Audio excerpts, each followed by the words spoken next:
I think for Alabama, it's both an optics and opportunity thing for Kalen DeBoer.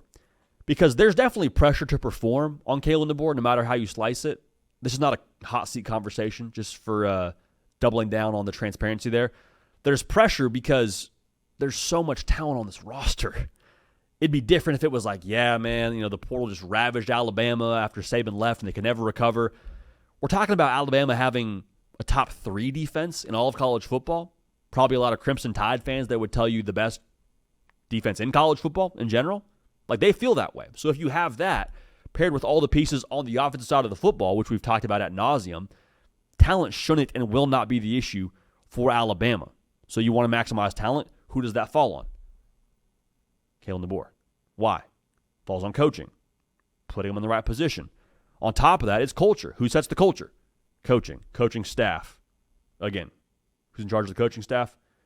Kalen DeBoer. So there's pressure in that, but the other part of the pressure is if you did have one question from a personnel perspective for Alabama, here, you see where I'm going with this, it's Ty Simpson, right? Because hasn't been the guy yet at Alabama. He's going to be this upcoming season. They already announced him as the starting quarterback. I think it's been mentioned multiple times how many times Ty Simpson has doubled down on committing to Bama, committing to Kalen DeBoer. You know what maybe is getting kind of lost in the sauce here a little bit? How many times Kalen DeBoer has committed to Ty Simpson? Kalen DeBoer did not go get a transfer portal quarterback in that first window. You have spring practice. Kalen, you want a quarterback? I mean, Bama, I don't think Bama is probably in the business of nobody's in the business of tampering in college football, but if Bama wanted to tamper, Script A logo probably carries some weight. Probably could go get yourself a nice little quarterback, I have to believe. If you weren't happy with what you had in that room, Kalen DeBoer says, nope, we're good. Sticking with this room. Going with Ty Simpson. So now, at multiple points, yes, Ty Simpson's committed to Kalen DeBoer, but Kalen DeBoer has doubled and tripled down on Ty Simpson being good enough to play quarterback at Alabama. So with that being the case now, the pressure's on Kalen DeBoer to elevate Ty Simpson and to be right about Ty Simpson. So that's the opportunity. The optics, though, why the stakes are high for me when you talk about the Crimson Tide, just put yourself in this state of mind for a second. Let's say that things don't go great at Alabama. Now, things don't go great at Alabama would be like how they went last year. They go win 9 football games, miss the playoff. Missing the playoff for 2 years in a row, it's like from the other guys. Hey, people are down here starting to murmur, Kalen.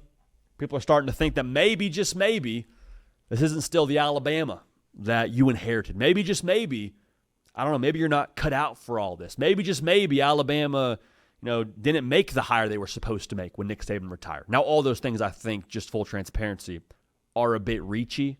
Okay, but the fact that they're narratives and murmurs, that's why it's dangerous. Because it's not a thing where, the fan base of Alabama is going to turn on Kalen DeBoer after one more season of missing the playoff. I think you'd be unhappy. I think there's a lot of pressure then in year 3 to go make the playoff. Believe you me, that's where things get real uncomfortable. But the murmurs only have an impact on what other coaches can do when it comes to recruiting against you. Because that's what's made Bama Bama over the course of the last however many years. Yes, Saban, I hear that, but why was Saban so good? He had better players just about every single Saturday, right? Why? Because they recruited as well as everyone else, better than everyone else in the college football landscape. So if you start having a conversation around the shine around that logo being a little bit dimmed, Kalen DeBoer question marks around him and what he's doing in the SEC, is a guy not even from SEC country, is he cut out for this? I'm not telling you those are valid. I'm telling you those things being said hurts recruiting momentum. Something Alabama has had to this point under Kalen DeBoer. I don't question Kalen DeBoer as a recruiter. I question the ability to recruit if you have a lack of product on the field to recruit with. And that goes for anyone and everyone in college football, not specific to Kalen DeBoer. So the optics and the opportunity for Alabama, to me, is why there's massive stakes. Not because Kalen DeBoer's job is on the line this year. It's not what I'm saying. What I'm saying is what you should do this year is make the playoff and make a run in the playoff if Kalen DeBoer can maximize roster talent and elevate Ty Simpson. It's a thick plot out there, man. It's bulking season. It's a thick plot right now in Tuscaloosa, Alabama. More power to them.